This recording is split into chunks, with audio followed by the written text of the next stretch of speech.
Hey everyone, welcome to Logan's Mosh Pit. Glad to have you here. Do me a favor and please subscribe if you haven't already. Yes indeed, time for another rock and read. I'm super pumped to start a new book called Heavier Than Heaven, a biography of Kurt Cobain, lead singer of Nirvana, by Charles R. Cross. Unless there's something in the way, why don't we get started? Chapter 1 is called Kurt's Origin. Chapter 1 opens with a quote said by Kurt's aunt. She said, "He makes his wants known by yelling loudly at first, then crying if the first technique doesn't work," referring to an 18-month-old Kurt Cobain. Here we go. Kurt Donald Cobain was born on the 20th of February 1967 in a hospital on a hill overlooking Aberdeen, Washington. His parents lived in neighboring Hoquiam, but it was appropriate that Aberdeen stand as Kurt's birthplace. He would spend 3/4 of his life within 10 miles of the hospital and would be forever profoundly connected to this landscape. Anyone looking out from Grays Harbor Community Hospital that rainy Monday would have seen a land of harsh beauty where forests, mountains, rivers, and a mighty ocean intersected in a magnificent vista. Tree-covered hills surrounded the intersection of 3 rivers, which fed into the nearby Pacific Ocean.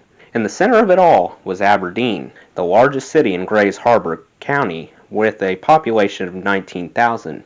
Immediately to the west was smaller Hoquiam, where Kurt's parents, Don and Wendy, lived in a tiny bungalow. And south across the Chehalis River was Cosmopolis, where his mother's family, the Friedenbergs, were from. On a day when it wasn't raining, which was a rare day in a region that got over 80 inches of precipitation a year, one could see the 9 miles to Montesano, where Kurt's grandfather Leland Cobain grew up. It was a small enough world with so few degrees of separation that Kurt would eventually become Aberdeen's most famous product. The view from the 3-story hospital was dominated by the 6th busiest working harbor on the west coast. There were so many pieces of timber floating in the Chehalis that you could imagine using them to walk across the 2-mile mouth. To the east was Aberdeen's downtown, where merchants complained that the constant rumbling of logging trucks scared away shoppers. It was a city at work, and that work almost entirely depended on turning Douglas fir trees from the surrounding hills into commerce. Aberdeen was home to 37 different lumber, pulp, shingle, or sawmills.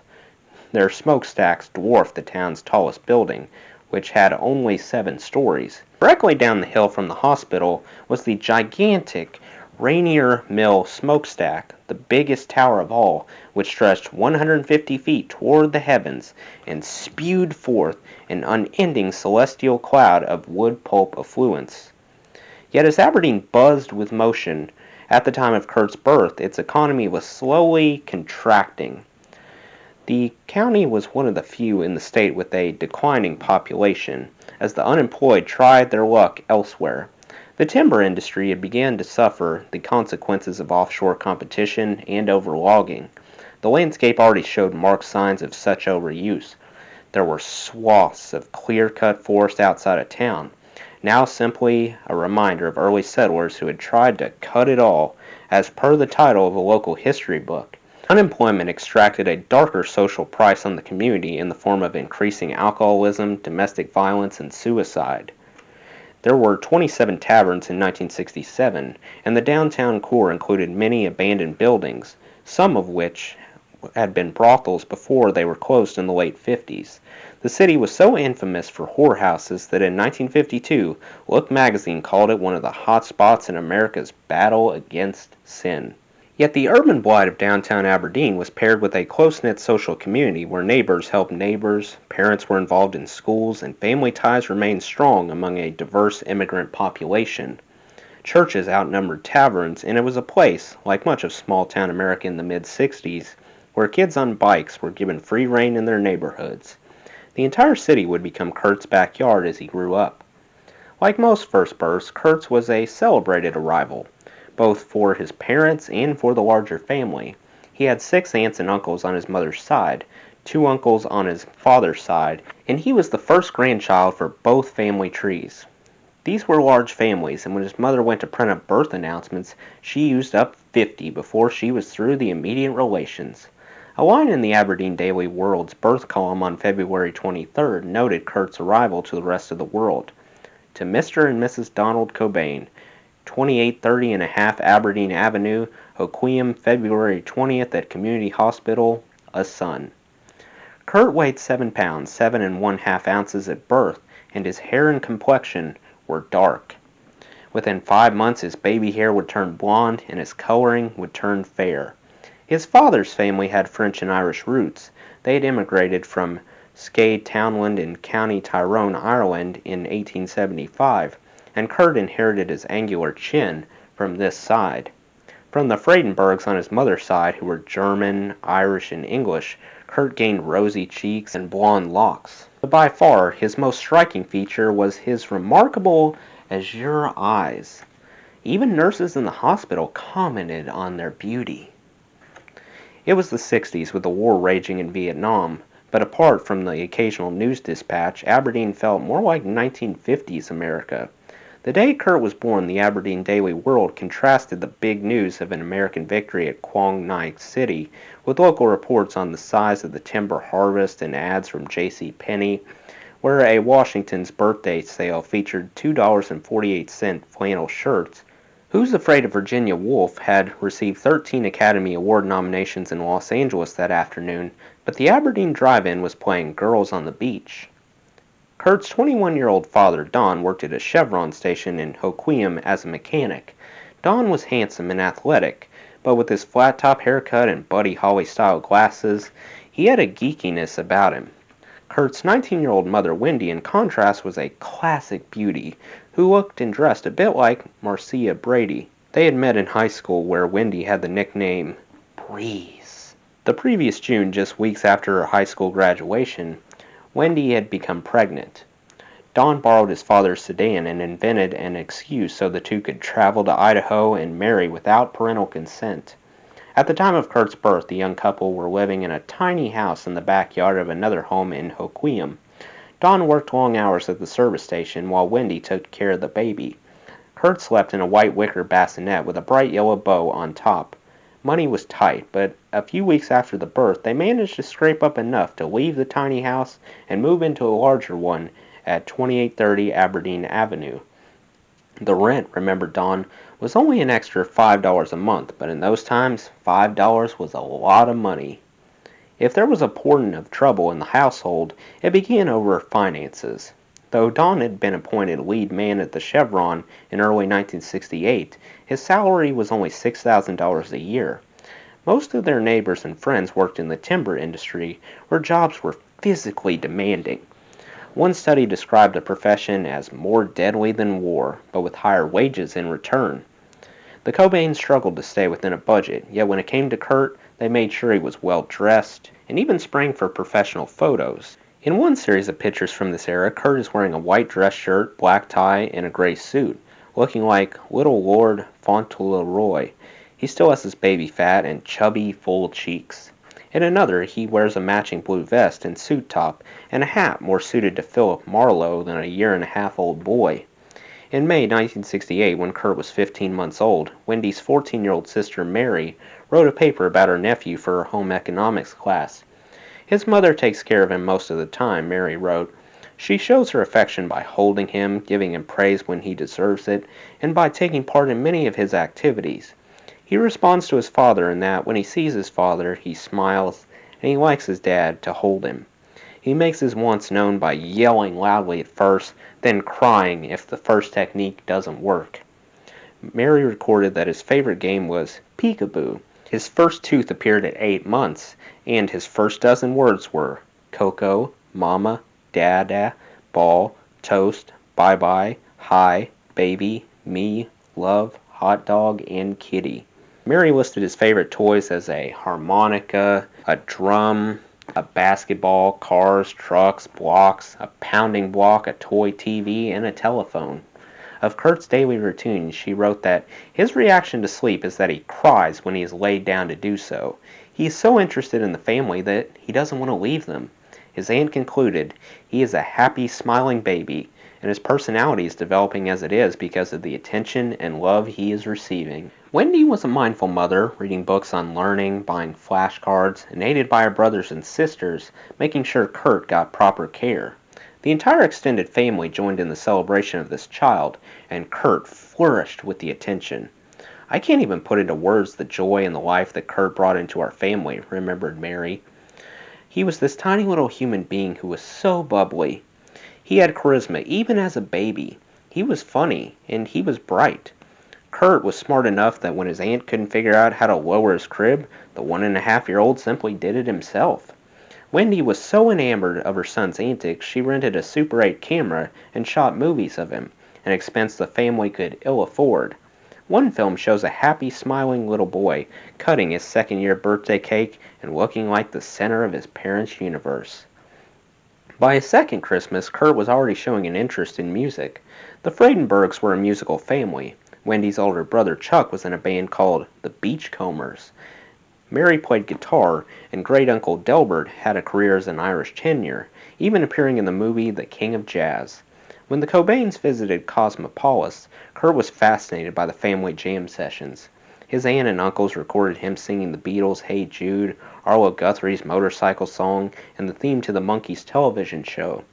Kurt enjoyed making up his own lyrics, even as a toddler.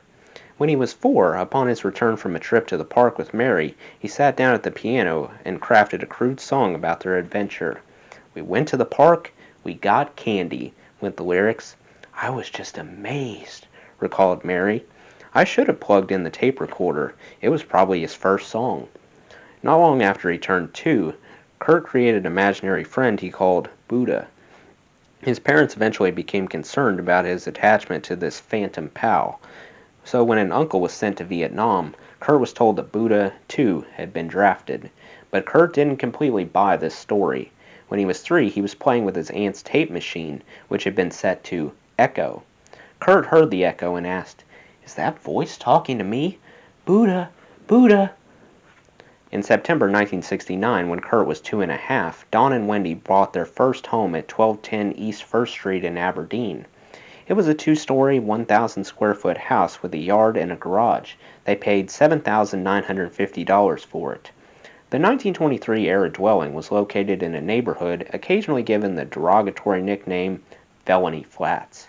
North of the Cobain house was the Wishkah River, which frequently flooded, and to the southeast was the wooded bluff locals called Think of Me Hill. In the turn of the century, it had sported an advertisement for Think of Me cigars. It was a middle-class house in a middle-class neighborhood, which Kurt would later describe as white trash posing as middle class. The first floor contained the living room, dining room, kitchen, and Wendy and Don's bedroom. The upstairs had 3 rooms, a small playroom and 2 bedrooms, one of which became Kurt's. The other was planned for Kurt's siblings. That month, Wendy learned she was pregnant again. Kurt was 3 when his sister Kimberly was born. She looked, even as an infant, remarkably like her brother, with the same mesmerizing blue eyes and light blonde hair. When Kimberly was brought home from the hospital, Kurt insisted on carrying her into the house. He loved her so much, remembered his father, and at first they were darling together. Their 3-year age difference was ideal because her care became one of his main topics of conversation. This marked the beginning of a personality trait that would stick with Kurt for the rest of his life. He was sensitive to the needs and pains of others, at times overly so.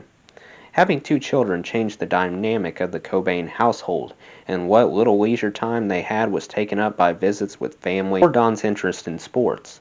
Don was in a basketball league in winter and played on a baseball team in summer, and much of their social life involved going to games or post-game events.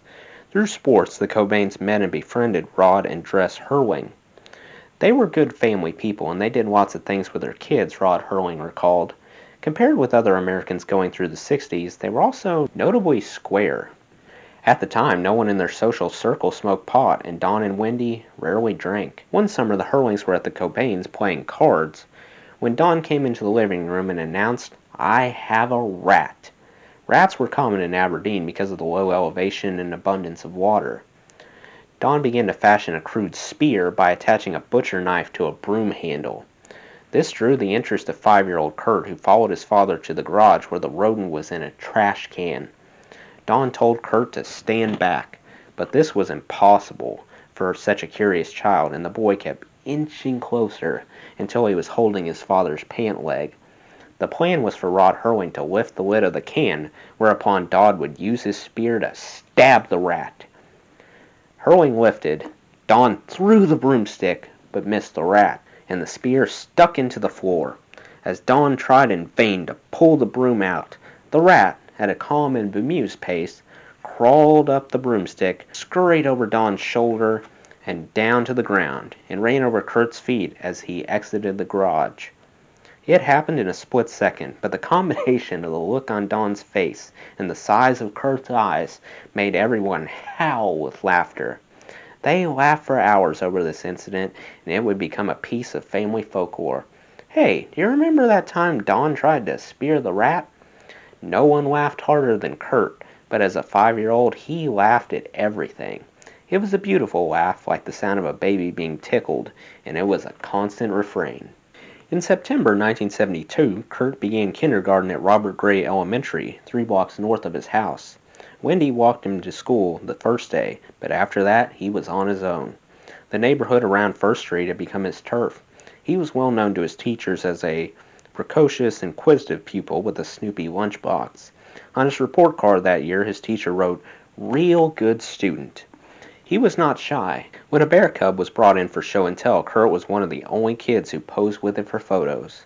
The subject he excelled in the most was art. At the age of 5, it was already clear he had exceptional art skills. He was creating paintings that looked realistic. Tony Hirschman met Kurt in kindergarten and was impressed by his classmates' ability. He could draw anything. Once we were looking at pictures of werewolves, and he drew one that looked just like the photo.